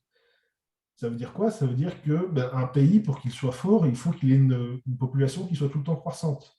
Et qui dit une population toujours croissante, ça veut dire des besoins croissants. Donc une exploitation naturelle croissante. Et puis les gens, ils veulent accéder au bonheur par des biens matériels. Donc ça veut dire toujours plus de matériaux, d'exploitation de la nature, etc.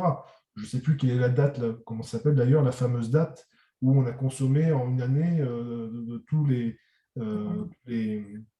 matériaux que la nature peut nous donner. Je crois qu'on doit être en août ou en juillet. Enfin, chaque année, c'est de pire en pire. Et puis, donc, il y a cette compétition économique qui pousse à la surconsommation. Il y a un problème économique, quelle est la solution? C'est de relancer la croissance. Et cette croissance est une fuite en avant. Enfin, voilà, je vous donne des exemples, mais je ne vous apprends rien. Et donc, par cette exploitation de la nature, puisque l'homme, l'être humain, a considéré que la nature n'était pas un partenaire avec lequel il fallait vivre de façon harmonieuse, mais une sorte de libre service qu'il fallait dominer, eh bien, aujourd'hui, nous savons que si nous continuons dans ce sens, nature que l'on pollue, hein, bien évidemment, eh bien que bientôt, nous n'aurons plus ces matériaux, ces matières premières à disposition, et que notre environnement sera tellement pollué qu'il deviendra invivable et que nous nous tuons, j'allais dire, à petit feu, même pas à petit feu. Ça va tellement vite, c'est tellement exponentiel que nous nous tuons même rapidement. Et puis, il y a d'autres aspects. Il y a, depuis la Seconde Guerre mondiale, on peut dire qu'en France et en Europe, on est relativement à l'abri des guerres entre pays. Mais aujourd'hui, je ne sais pas si vous suivez ça, mais le monde se réarme à grande vitesse. Même les pays autrefois dits émergents, aujourd'hui, ils ont des armées qui font concurrence aux pays européens. Et donc voilà, il y a toute une ambiance planétaire qui ne peut que nous pousser justement à changer de paradigme, parce que sinon, eh bien, nous allons à l'autodestruction, soit par l'exploitation et la pollution de l'environnement, soit par la guerre, et notamment parce que depuis 1945, nous avons développé les armes nucléaires et nous avons cette capacité de nous autodétruire. Et c'est pour ça que j'ai été rapidement sur ce point, mais c'est pour ça que la présence des maîtres de sagesse est si importante. Des millions de personnes considèrent qu'il faut changer. Des millions sont prêts à changer. Mais il n'y en a pas forcément des millions qui font ce qu'il faut pour que ça change. On attend toujours que ce soit le voisin qui commence pour dire « bon, ben, j'y vais aussi alors ». Mais je ne veux pas être le premier parce que je ne veux pas prendre le risque ou je ne veux pas trop faire les efforts. Ça peut se comprendre, c'est naturel, c'est humain. Mais c'est dangereux. Et donc, les maîtres de sagesse, justement, par leur exemple, par la manipulation des énergies, ils envoient justement les énergies là où il faut pour essayer de nous booster, pour essayer de nous montrer la voie à suivre et nous donner des conseils sur ce qui pourrait être fait. Benjamin Crème nous explique que si on commençait par mettre en œuvre une notion qui peut paraître simpliste, qui est celle du partage, eh bien, nous pourrions déjà résoudre un certain nombre de problèmes, et l'un d'entre eux qui est la faim dans le monde. S'il y avait un partage des ressources mondiales, et notamment la nourriture, puisque nous produisons plus que ce que nous avons besoin sur l'ensemble de l'humanité, eh bien, nous pourrions en quelques années, nous dit-il, mettre un terme à la faim dans le monde. Et puis ce principe du partage étendu à l'ensemble des ressources, et pas simplement les ressources, les connaissances, etc., eh bien, pourrait créer une sorte de confiance entre les peuples, et cette confiance créerait la paix, et de cette paix, on pourrait bâtir cette nouvelle civilisation plus fraternelle, plus coopérante, et qui nous permettrait enfin de vivre de façon apaisée. Je me demande quand même pourquoi toute cette aide maintenant, alors que d'autres civilisations ont disparu, on pourrait disparaître, bon, en dehors du danger de faire exploser la planète, mais juste sur la considération de la civilisation, pourquoi autant de maîtres se mobilisent pour nous aider maintenant? Et justement, les Je ne sais maîtres... pas si c'est une question, c'est pas Non, une non, question piège, hein, ah non, pas du tout. C'est juste là, peut-être il y a piège, ce serait justement de penser qu'ils choisissent seulement ce moment pour venir nous aider. Les maîtres de sagesse ont toujours été présents pour nous aider.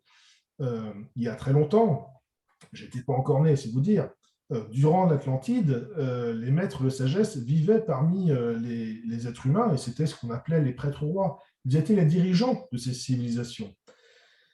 Et puis, on va dire ça comme ça, de façon un peu simpliste, mais le mal s'est installé, et puis des continents entiers se sont effondrés, ont disparu par les volcans, par les cataclysmes, etc.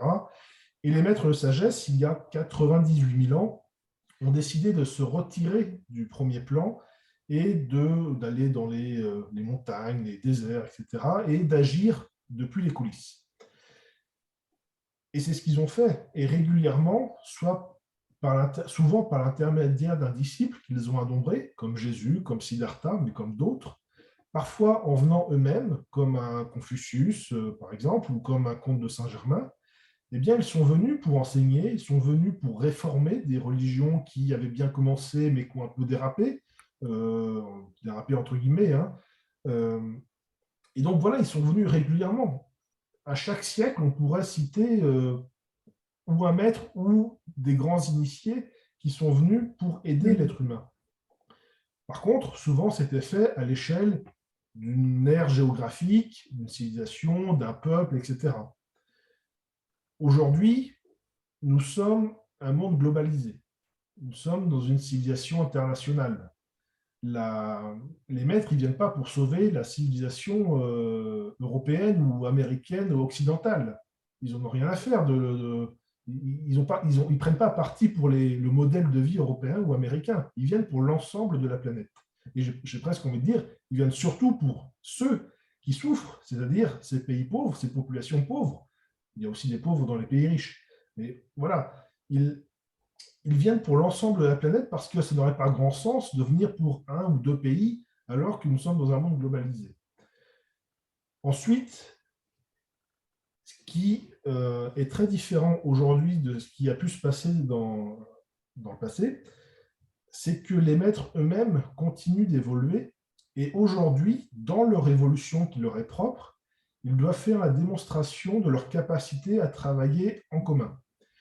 Et donc, ce qui n'était pas arrivé jusqu'à présent, les maîtres de sagesse, une grande partie d'entre eux, vont se réincarner, vont de nouveau être parmi les êtres humains, quasiment tous ensemble, sur 63 maîtres de sagesse qui s'occupent du règne humain. Il y en a plein d'autres qui s'occupent des autres règnes de la nature. À terme, il y en aura une quarantaine qui vivront parmi nous. Il y en a déjà, nous dit Benjamin Crème, environ une quinzaine. Et à terme, dans les décennies ou siècles à venir, il y en aura une quarantaine. Et donc, ces maîtres de sagesse, non seulement ils seront là pour nous aider, pour nous conseiller, nous guider, nous insuffler du dynamisme, de la bonne volonté, etc., eh bien, eux aussi, à leur niveau, ils vont démontrer leur capacité à travailler ensemble et franchir une étape dans leur évolution spirituelle ensemble. Et c'est un peu la particularité de ce qui se passe aujourd'hui, c'est que on a quelque part, certes, on est confronté à des problématiques très compliquées, très graves, mais on a aussi cette chance d'avoir cet ensemble des maîtres de sagesse qui quittent les coulisses pour nous aider au grand jour. Et puis, chose aussi qui, entre guillemets, n'était pas arrivée depuis longtemps, c'est que l'instructeur mondial actuel, Maitreya, est probablement l'être le plus évolué qu'on a pu avoir en tant qu'instructeur mondial. Auparavant, il y a eu le Bouddha Gautama qui a une initiation de plus par rapport à Maitreya, mais alors, bon, c'est des choses un peu, entre guillemets, techniques, hein, mais je veux dire, aujourd'hui, Maitreya bénéficie de ce qu'a pu faire Bouddha avant. Notamment, il récupère des énergies que Bouddha a pu utiliser avant, mettre en œuvre avant. Et puis surtout, Bouddha est toujours présent. Il sert de lien entre la hiérarchie spirituelle et Shambhala, je ne sais pas si ça vous parle. Et donc, Bouddha est là derrière aussi pour nous aider et pour venir à notre aide, même si son rôle n'est pas directement en lien avec l'humanité. Bref, tout ça pour vous dire que par rapport à votre question, les maîtres ont toujours été là, qu'ils soient visibles ou non. Ils ont toujours été présents, ils ont toujours répondu présent. Ils travaillent 24 heures sur 24 pour nous, mais qu'aujourd'hui, chose particulière, eh bien, ils seront visibles et ils seront visibles en nombre. Valérie posait la question de ce qui se réincarne d'une vie à la suivante. Alors, ça pose la question de la constitution de l'être humain. Donc, comme je le disais tout à l'heure, on peut voir l'être humain comme triple. Il y a cette personnalité qui est notre corps physique éthérique, c'est-à-dire qu'il y a une contrepartie énergétique. Il y a le corps émotionnel, le corps astral, le corps sentimental. Il y a le corps mental, et tout ça constitue la personnalité. Souvent, quand vous voyez dans les écrits les trois mondes, c'est une expression qui revient souvent, je ne sais pas si vous avez déjà été confronté, eh bien, ça fait référence au monde mental, émotionnel et physique. Et cette personnalité, elle est ce qui permet à l'âme d'interagir dans justement ces trois mondes. Et autant cette personnalité, c'est quelque chose qui est mortel, c'est-à-dire que d'une vie à l'autre, cette personnalité disparaît. Elle ne disparaît pas complètement parce que lorsque nous décédons, eh bien, les aspects spirituels de chacun de nos corps, physiques, astral, émotionnels, sont enregistrés dans une sorte de carte mémoire, ce qu'on appelle les atomes permanents, de façon à ce qu'ils soient utilisés lorsqu'on se réincarne pour servir de base pour construire une nouvelle personnalité. Pour autant, la personnalité peut être sensiblement différente. Si vous avez été un homme, peut-être que dans la vie suivante, vous serez une femme. Et puis, donc, il y a cette âme qui est semi-immortelle, c'est-à-dire que pendant des milliers et des milliers de vies, elle va se réincarner. Et à un moment donné, dans votre évolution, je dis qu'elle est semi-immortelle parce que, eh bien, c'est le cran au-dessus, ce qu'on appelait tout à l'heure l'esprit, l'étincelle divine, qui va prendre le pas sur tout ça, sur l'âme et sur la personnalité, qui va absorber lors de la 4e initiation l'âme, et désormais c'est l'étincelle divine, l'esprit, Atma, en sanskrit, qui va directement s'exprimer à travers la personnalité. Donc, ce qui se réincarne d'une vie à la suivante, communément on dit que c'est l'âme, mais ce n'est pas seulement l'âme, c'est l'âme et l'étincelle divine. Sachant que nous, fondamentalement, nous sommes cette étincelle divine. Cette étincelle divine se reflète dans l'âme. L'âme est un reflet de l'étincelle divine et la personnalité est elle-même un reflet de l'âme. Donc tout procède de l'esprit et tout retourne à l'esprit. Merci Alexandre. Est-ce que tu pourrais nous identifier où se trouve cet atome permanent? Alors, lorsque la personne est incarnée, l'atome permanent, il va se trouver, si on prend l'exemple du corps physique, le corps physique, c'est un plan de conscience, il y a le plan physique. Ce plan de conscience est subdivisé en 7 sous-plans. Il y a 4 sous-plans éthériques et en dessous, il y a 4 plans physiques denses, le gaz, le liquide et le physique dense, le solide. Et l'atome permanent physique va se trouver sur le sous-plan le plus élevé, c'est-à-dire le plan éthérique le plus élevé. Ça sera la même chose au niveau du corps astral, émotionnel. L'atome permanent va se trouver dans le sous-plan émotionnel, astral le plus élevé. Pour le corps mental, c'est un peu différent, parce que le corps mental est double. Il y a le corps mental... je cherche mon mot, il y a, j'allais dire pratique, mais c'est le mental concret et le mental abstrait. Le mental concret, il va avec la personnalité, le mental abstrait, lui, est avec ce qu'on appelle la triade supérieure, c'est-à-dire, on va dire, l'esprit. Et donc, l'atome permanent du mental, qui va être le mental concret, le mental inférieur, si on peut dire, se trouve au niveau du quatrième sous-plan du plan mental. Et lorsque l'on décède, ces trois atomes permanents vont se réfugier au niveau de l'âme qui se trouve au deuxième ou troisième sous-plan du plan mental. Donc en fait, les atomes permanents quittent leur région, se réfugient dans l'âme, et lorsqu'il y a une réincarnation, eh bien, ils retournent au niveau de chacun de leurs plans, et les corps de la personne qui s'incarne sont fabriqués à partir de ces atomes permanents. En fait, l'âme va chercher des matériaux, de la matière physique, émotionnelle, mentale, qui vibrent à l'unisson de ces atomes permanents. Et ces atomes permanents sont la mémoire de nos vies passées, pas simplement de l'actuelle, de toutes nos vies passées. Ben oui. Merci beaucoup. Je serais incapable de le réexpliquer. Je crois que j'ai à peu près compris. Merci. Alors moi non plus, je ne serais pas capable de le répéter, mais j'aimerais bien savoir où je peux trouver l'information parce que j'aime bien lire et travailler la question. Vous avez une référence à nous donner pour vraiment cette notion de plan précisément Alors, il y a plusieurs ouvrages. Allez-y. Alice Bailey. Alice Bailey, c'est une vingtaine d'ouvrages, mais peut-être le plus simple pour la constitution de l'être humain et les initiations, c'est le premier, Initiation humaine et solaire. Après, ce sont des ouvrages théosophiques, notamment de Arthur Powell, qui s'intitule le plan astral, le plan mental, etc. Mais le livre, souvent, c'est un livre effectivement que je cite souvent, c'est ce livre d'Alice Bailey, le premier qu'elle a écrit, Initiation humaine et solaire.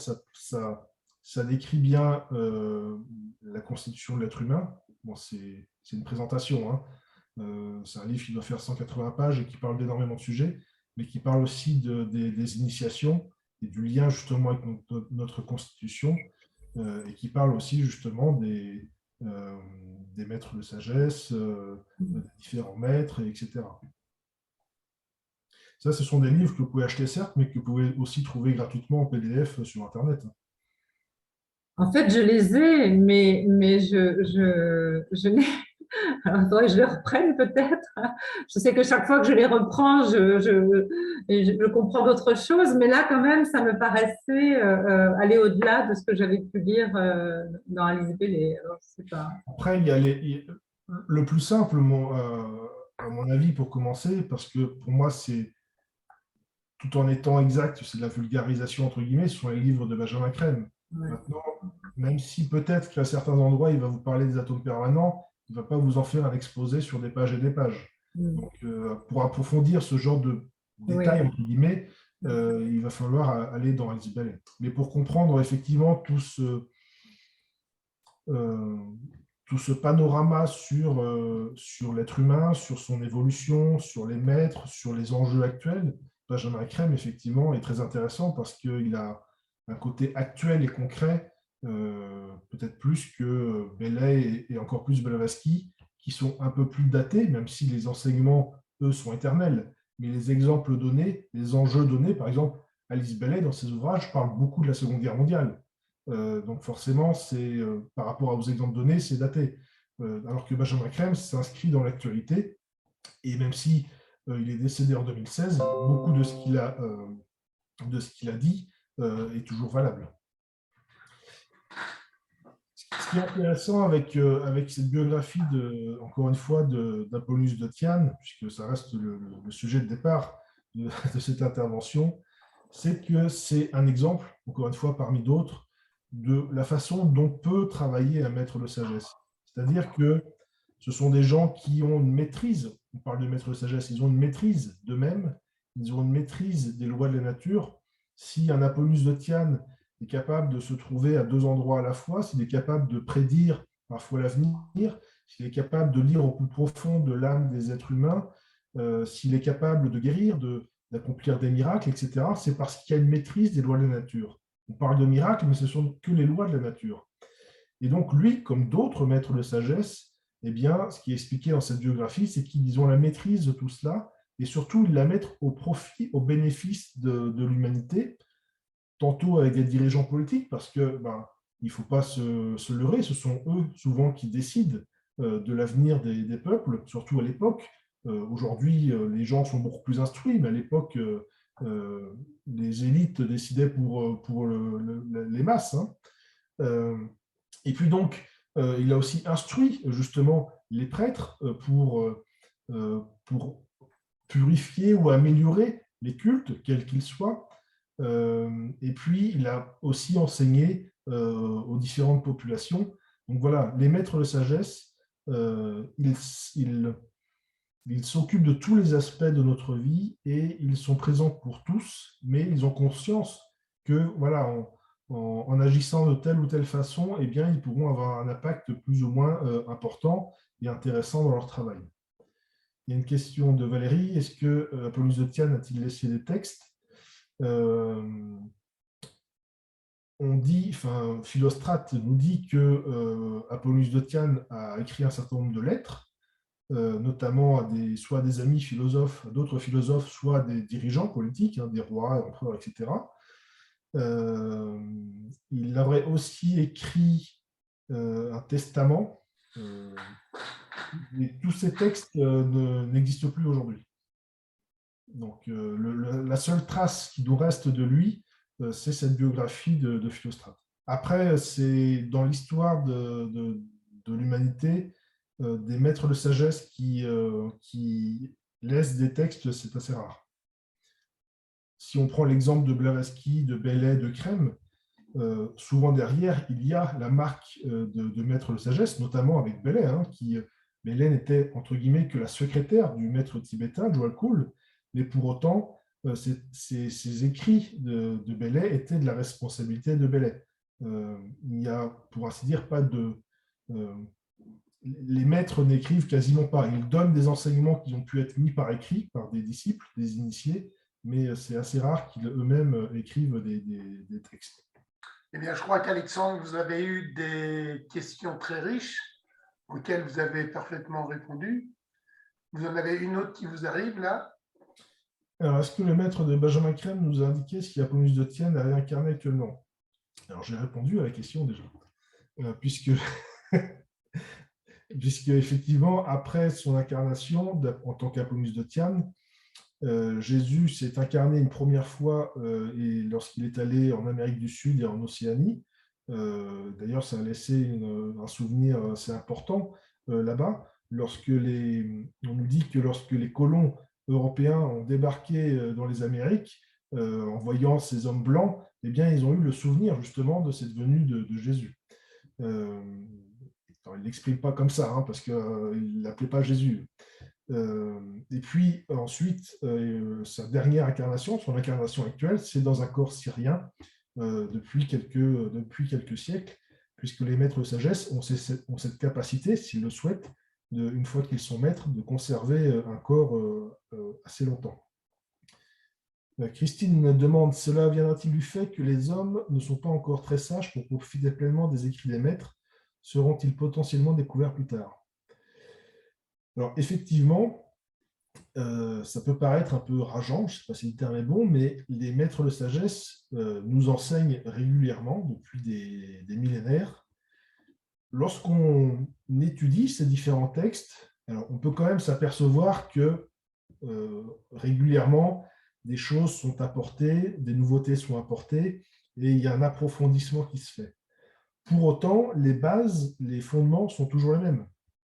On peut en donner un exemple très simple, l'amour. L'amour pour son prochain. Ça, vous le retrouvez dans tous les enseignements, dans toutes les religions, dans toutes les cultures, dans toutes les philosophies. Et pourtant, aujourd'hui encore, eh ben, on a du mal à aimer notre prochain. Après, je ne dis pas que c'est facile, mais en tout cas, c'est un exemple qui montre que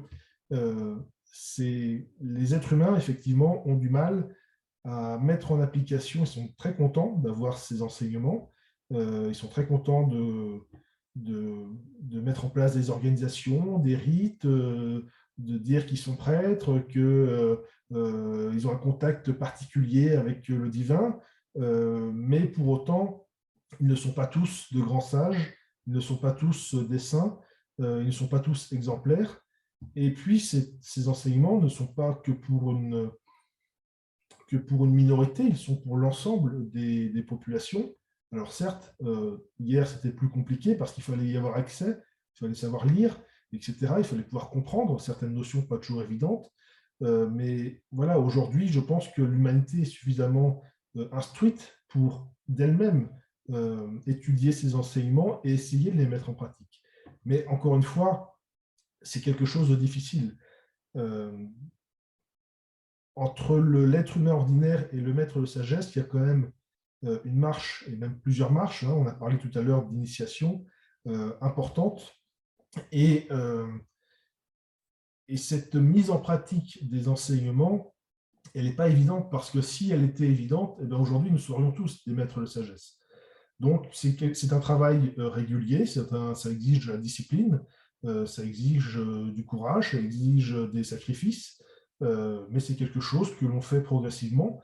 Et par rapport aux enjeux actuels qu'on a pu décrire tout à l'heure, eh bien effectivement, je pense qu'aujourd'hui, il y a une certaine urgence, non pas à se transformer tous dès demain en maîtres de sagesse, mais au moins à être suffisamment ouverts et suffisamment courageux pour changer de paradigme, comme on le disait. Et pour la deuxième partie de la question de Christine, seront-ils potentiellement découverts plus tard? En fait, Jean Raquel nous explique que depuis 1977, Maitreya est présent dans le monde, d'autres maîtres sont présents dans le monde, et qu'effectivement, Maitreya travaille à ce qu'il soit découvert par l'humanité, mais c'est quelque chose qui se fait avec difficulté, pourrait-on dire, parce que les maîtres de sagesse respectent rigoureusement ce qu'on appelle le libre arbitre humain, et donc ils ne peuvent pas arriver comme ça en faisant plein de miracles, en disant je suis maître de sagesse, maintenant vous allez m'écouter et faire ce que je vous dis. L'humanité n'apprend qu'à travers sa liberté, et donc effectivement, même si les maîtres poussent pour que les choses avancent au mieux et au plus vite, eh bien ils doivent tenir compte, pardon, de l'humanité, de son avancement, de ses possibilités, de ses acceptations ou non. Et donc c'est des maîtres comme Maitreya et le maître Jésus prendront place au grand jour dès que possible. Et je pense que c'est leur souhait le plus ardent. Je vous souhaite une très bonne soirée.